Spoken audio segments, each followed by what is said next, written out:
Hello, Keith Ruck here at VintageMachinery.org. I thought we'd put together another odds and ends video for you guys this week. So I have, over the last week or two, accumulated quite a few little things that have come into the shop. Viewer mail, some of them are some purchases that quite honestly I made a while back, but they're just now showing up for various reasons. So anyway, I thought you guys might enjoy seeing what's coming into the shop, so that's what this episode is going to be focused on. Some new tools, new items, viewer mail, and purchases. So let's get into it. So since I got them all laid out here on the bench, we're going to start with these 22J Kaulitz that I've got laid out here on the bench. And these big 22J Kaulitz, these actually fit a collet chuck that I've had for a couple of years. It's out of the museum right now. I use it on the big Lodge and Shipley out there. It has a D6 type faceplate adapter. It fits that Lodge and Shipley lathe at the museum, and it's also going to fit one of my lathes that I'm going to have here at home, so I can use it here as well. And anyway, when I got the collet chuck, it didn't come with any collets, and I found out pretty quick these collets are, number one, kind of hard to find. You can order them brand spanking new from Hardinge. They're about $150 to $200 a piece new, depending on if they're rounds or hex or what. Used ones, like on eBay, they don't seem to come up very often. I have a search that comes up. There's actually some listed right now. I think they're like $50 a piece for used ones. And based on what I've been seeing over the last couple of years, $50 a piece is a really good buy on some of these. But at that price, obviously, I've only got a few of them in sizes as I've needed them for the most part. So I think I've got 3 collets out at the museum that I currently have that I've been using. I think there's a 1-inch, 3/4, and there may be another size that's out there. I can't remember off the top of my head. Well, a while back in a previous episode of Odds and Ends, we showed you the brand new Hardinge collets that I purchased in the box, brand new in the box. And I think I got, well, what did I get? That was 3, 6, 8 of these a while back. I think I paid like $50 a piece for these, which for brand new ones in the box, I thought that was a good deal. And we added them to the collection. Well, a week or two ago, actually a couple of months ago, I got a call from a friend of mine, also watches the channel, known him for a lot longer. I've been doing YouTube videos. Jeff Clow, who's up in Canton, Georgia. Anyway, Jeff called me up and said, hey, I'm at an industrial supply or industrial salvage place out west somewhere. I'm out here on traveling and I'm in an industrial salvage place. And I'm like, that sounds good. And he says, there's a whole box of big collets up here. What sizes are you looking for? And I told him 22J. He climbed up there, sure enough. They had a big box full of 22J collets, 25 of them all together, and they were selling them for $10 a piece, which I was actually on the road when he called me. Didn't have a list of what sizes I had or needed. I said, just buy them, just get them all. At $10 a piece, let's just get them all, and I'll pay you back for them. So he got them for me, and last weekend I actually made a trip up to his shop. He had a little shop party at his place, and went up and picked them up. He's had them for, I don't know, a month or two. Just sitting up there waiting on me to get them. So anyway, that's what we got here, these 22J collets. I'm really happy. We got a total of 25 new sizes in here. Out of these, I think only 2 of them were duplicates for me, which was really good. In fact, I was really amazed there wasn't more duplicates than that, because I didn't have a lot of them, but I did have a few. But anyway, here they all are laid out. I think I got 30 here that are sizes that I can use, plus there's a few more at the museum. There's 1 hex in here, the rest of them are rounds. But I'm excited about this because this is really going to give me a lot more capacity to be able to use collets on the big lathes, which is just a collet runs more true than you can get in a 3-jaw chuck for sure. You know, you can always indicate a 4-jaw chuck, but really a good collet's going to run almost dead perfect if it's a good collet and a good collet chuck. So this is going to be a welcomed addition to the shop. We'll probably have to now build another collet rack to get all these organized where they're just not all in a drawer where I have to dig through them and find them. When you start getting this many, it's nice to get them organized. So we did the collet rack for the 2J collets a while back, and I'll probably do something very similar for these, which there are a lot more potential collet sizes just because these go up so much larger. The biggest one I've got is 2 3/16 inch, and it can probably go up a little bit more than that. I'm not sure exactly what the range is. So, you know, there's a lot of collets to fill out a complete set. I'm gonna be happy if I can just get a set down to, you know, 8s or 16ths. I'll be tickled to death. So anyway, we're heading in that direction. So thanks, Jeff, for thinking of me when you saw those collets up there and give me a call and picking them up for me and all that. So appreciate it very much. Nice addition. Thanks a lot. So next items here I thought I'd give you guys an update on because you've seen some of this stuff in various states. So a while back I showed you guys these 2 patterns that I had made. These were actually made by my buddy Charles Marlin, who drew up these parts in SolidWorks and then printed out a 3D printed plastic pattern. And I sent these off to a foundry, Cattail Foundry, who is a foundry that I use a lot of times for cast iron and to have parts cast. Well, I got the parts back in the mail the other week, and I kind of wanted to show you what we ended up with. So here are the castings casted from these patterns. People always ask, well, how much does it cost to get that done? Cattail's actually pretty reasonable.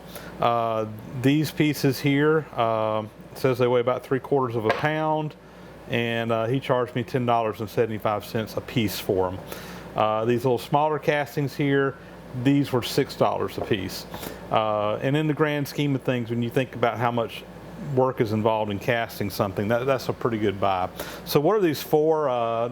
These ears here is for a repair project that we started a while back, had a video on. It's actually this part here. There were these little feet down here on the bottom. This is an original one. These were broken off. We milled those off on this part, created a step in here, and the idea is we're going to then machine this part so that it will kind of fit up on that step, and then that'll be put back in place. We'll finish machining this back out and basically put the ears back on these. So that's going to be an upcoming machining project, probably a weekend, a Saturday. It'll probably take me most of a day to knock these out. So that'll probably be when I have a good day to spend in the machine shop. We'll knock those out. These parts here are actually for this clamp. This is a wooden or a wood clamp, not a wooden clamp, but for like using in the wood shop. And these were actually given to me by a viewer, but they were missing the pad that goes on the front here. So you got the screw, but the pad that goes up and down on this was missing. Had another viewer, saw it, said, hey, I got some clamps like that. He actually made a model. He took his and actually cast it in resin, sent it to me. As it turned out, if you remember from my previous videos, it was a bigger size than this. But again, I sent that to Charles Marlin. He drew up the one that was sent to me, the model of one that was sent to me. He drew it up, and then we scaled it down to fit this particular one here. And I believe it was the same brand. It was just a bigger one. We're assuming everything else was the same. So these pads will basically go on here. I have to cut a slot in the bottom that'll ride on this little rail, and then drill a hole in here and a set screw that will capture that in there, and then this will slide back and forth. Also machine the front flat, and that will we'll be able to repair these clamps. And I got 2 of these. So again, another machining job that will be in the queue to get done at some point in time. This one's a little bit higher priority because I'm doing this for a friend. This is just for myself, and we'll get to it eventually. Anyway, I thought I'd give you an update on that. And again, Cattail Foundry, Gordonville, Pennsylvania is who did my casting work for me. You can look them up on the internet. They're actually an Amish foundry, and they're really good to work with, and they do a very good job. So there you go, a little quick update on these projects. So next item here, guys, is actually a request for some help, more so than anything else. I thought I'd throw this in here because I bet you we've got someone out there that can fill in just what we need. What you're looking at here, this is an old 1/2-inch electric drill made by Black & Decker. don't know exactly the vintage. It's old. And the story on this is this actually came from the museum, Georgia Museum of Agriculture, where I volunteer at. And we got a donation several months ago now of a magnetic drill press, whatever you want to call it. It's one of the big mag drills that you basically has a big electromagnet. You stick it down on a piece of steel. It has a drill. This drill was mounted in it and allows you to use it like a drill press. So you can just stick it to whatever you're working on and be able to drill at a right angle. Very handy tool to have. The actual drill press part, the mag base part, all that works great. But the drill that was on it, this drill here, this drill does not work. We took it uptown to our local motor shop that rebuilds motors and what have you. They always have been very good to work with the museum on weird stuff like this. And they pulled it apart and basically said, hey, the armature is shot. There's really nothing we can do to fix it. This cost effective. But they said, hey, if you can find another armature that fits this, if you can find another drill like this that maybe doesn't even work, but if the armature's good in it, we can rebuild it for you. And they'll basically just do it to help us out. But we can't find an armature to fit this. We need a new armature for this drill, or even just a whole new drill that would work. So for it to work, it's got to be a 1/2-inch drill. The key is you got to have this little plug up on the top. There's a piece that fits in here, and this is what kind of mounts it to the actual mag base. This is where a handle would have gone in for drilling. But that's kind of the key thing for us to be able to get this thing to work. But if anybody out there has a big drill like this that's just taking up room in your shop, the museum could use it. And we would greatly appreciate preferably a donation of the item, or if you'd sell it at a reasonable price, I'd probably just buy it from you, and then I'd just give it to the museum. But this is something that we're looking for. So if anybody can help us out on the drill situation, please send me an email. Address right down here. It's always at the beginning of my videos, guys. Got my email address right there. And we will see about getting that mag drill where we can actually use it. Thanks. All right, up next we got some tool holders for an Aloris CA tool holder, our tool post. And this is the same tool post that we use out at the museum on the big lodge in Shipley, and I'm going to soon be having that same tool post here at my home shop as well. And anyway, these came from Mike Wiggins. Mike, some of you guys may recognize that name. That's has a YouTube channel, the Backyard Machine Shop. Mike's a good friend of mine, has been for many years, long before YouTube started up, or at least I started on YouTube. And he's also, like I said, a YouTube creator, making some videos, machine shop type stuff. But Mike was over here over this last weekend helping me out and moving a piece of machinery.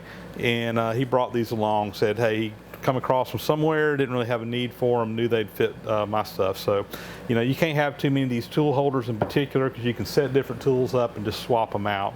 And so we got 2 tool holders, both of them CA1s, and then this is actually for a boring bar. You would mount a boring bar in here. It's missing a little height adjustment knob on there, but that's easy enough to replace. But you'd put a boring bar in here, and you can slide it in and out, and it holds a boring bar very nicely. So Mike, appreciate that. These will definitely be useful. We'll probably take these out to the museum, and these will probably stay out there. With me getting some machinery here at the house, I'm going to have to kind of double up on some of my tooling so I can have stuff in both locations. So this will be awesome, because I can go ahead and get some tool holders that I just leave out there and don't have to haul stuff back and forth whenever I start doing more work from my home shop. Not planning on not working at the museum anymore. I still plan on being out there a lot of Saturdays and helping them work on stuff in their shop, but at the same time wanting to get my own shop here at the house set up. So this will be great to get going down that path. Thanks, Mike. Next item here, this comes from Danny Bowie, and I actually ran into Danny last weekend up at Jeff Clow's little shop party he hosted. And Danny is someone I've known for quite a while. He actually helped me move a piece of machinery years and years ago, again, pre me being on YouTube. And anyway, ran into Danny over there, and he brought a couple of items down for me. One of them was actually something that he had in his truck that belonged to me that I didn't even know he had.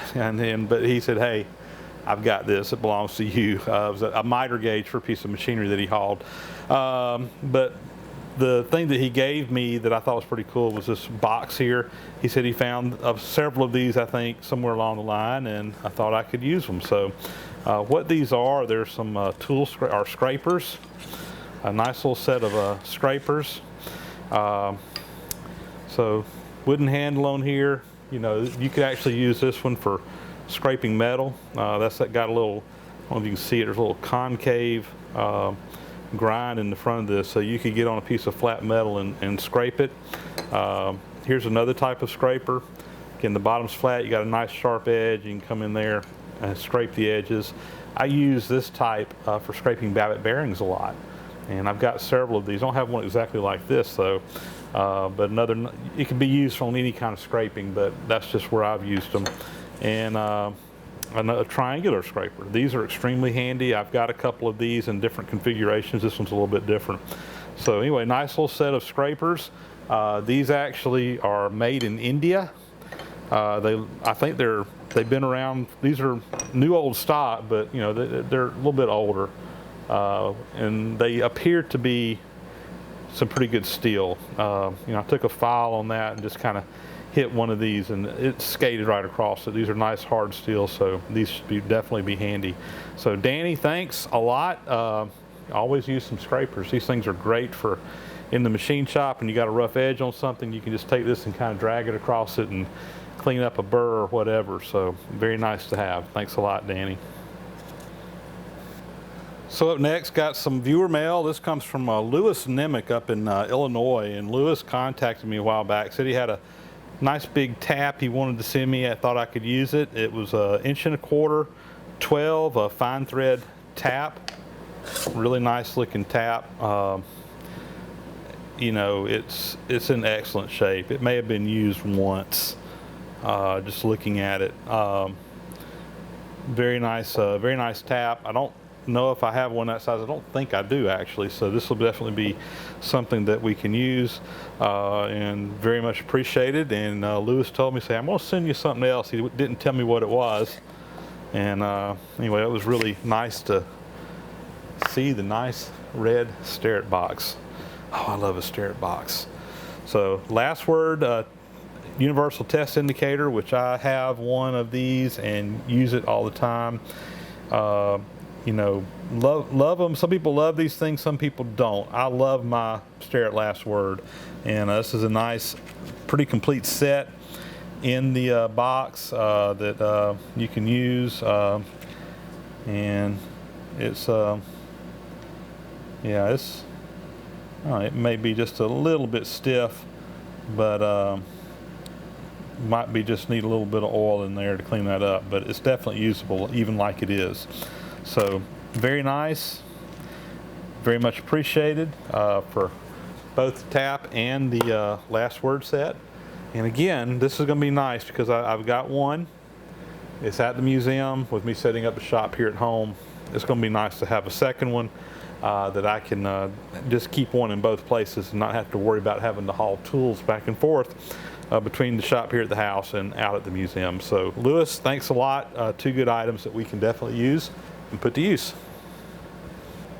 Up next here, I got a nice little box full of some goodies. This comes from Stephen Baxley, who's over in Pontchartrain, Louisiana, and I'm not going to read it on the air. It's somewhat personal, but Stephen took the time to handwrite a 2-page letter, and you know, in this day and age, the art of handwriting a letter is pretty much being lost in the computer age, and very much appreciate the time to do that. He made a note in there. I think that's probably the first letter I've written in 10 years, but thank you so much for all the kind words, and again, I'm not going to read that, but very, very heartfelt letter. Thank you very much. But what Stephen had sent along, Stephen's an electrician by trade, I believe.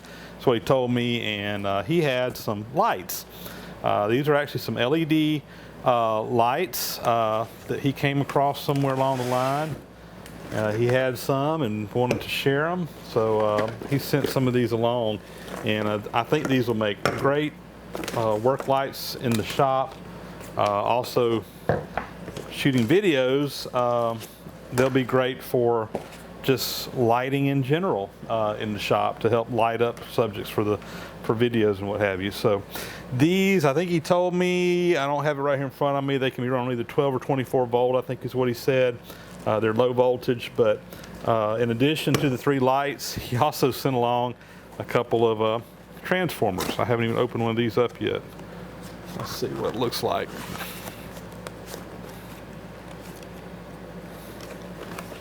Okay, here we go. Sent along a couple of these transformers.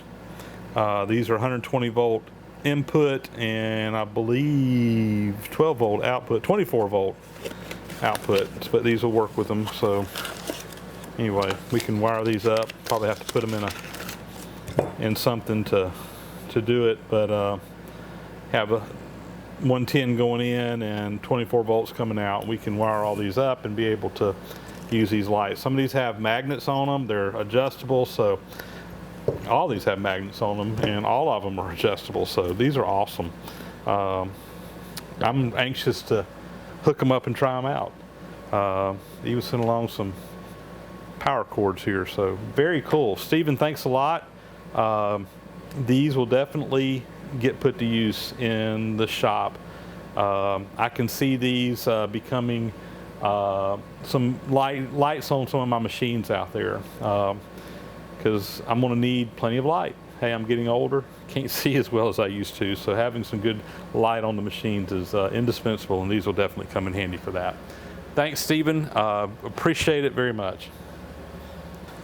Last item for today. This one comes from Ray McCrodin up in Mint Hill, North Carolina. And a little backstory on this. Ray sent me an email a couple of weeks ago and asked if I had my logo that I use, my VintageMachinery.org logo. He said if I had that in vector format, which I did. And he took that file that I sent him and programmed it into a little CNC mill that he has, and made this little plaque, I guess you'd call it. This looks like some countertop type material, but he basically programmed that and cut that out on his CNC mill and said he wanted to send that to me as a shop warming gift, and this will definitely get a place of honor in the new shop. I'll have to figure out where it's going to go, but this is really cool. I may actually put it outside on the door going into the shop, a little sign out front maybe. I have to see where it makes most sense for it to go, but then this is awesome. This is really cool. I've said this before, I really love the handmade stuff, or the stuff that's made by people and sent in, and this definitely qualifies in that category. So Ray, thanks a lot. Really awesome, dude. I really appreciate this. Very cool. All right, guys, once again, that'll be a wrap. As always, thank you to everybody for sending stuff in. Always fun to open these boxes. It's like Christmas to get gifts from you guys and be able to see what you send in. And I'm always amazed at the nice things that people are sending in, just as a thank you for doing the videos, and very much appreciated. Very much appreciated. Thank you very much to everybody. And that'll be about a wrap. So this next weekend, we will be out of Stan's-Zinkowski's at the Summer Bash. So I think this video will probably go up on Monday morning, and then I'll be traveling out there on Friday morning. Mike Wiggins, again, my buddy, he's going to meet me up at the airport. We're going to fly out together and spend the weekend out at the Summer Bash, and then come back on Sunday. And really looking forward to getting out there, because I know a lot of you guys are making the trip to Stan's in Rancho Cucamonga, California next Saturday for the Summer Bash 2016.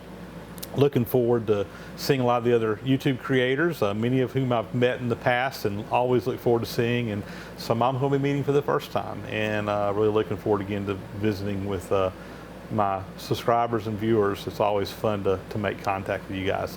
So looking forward to that. We'll see you next time around. I'll have another episode on the LeBlanc lathe rebuild coming up, I think on Friday. Probably post that as I'm getting up at the 3:30, 4 o'clock in the morning to head to the airport to go out to the stands.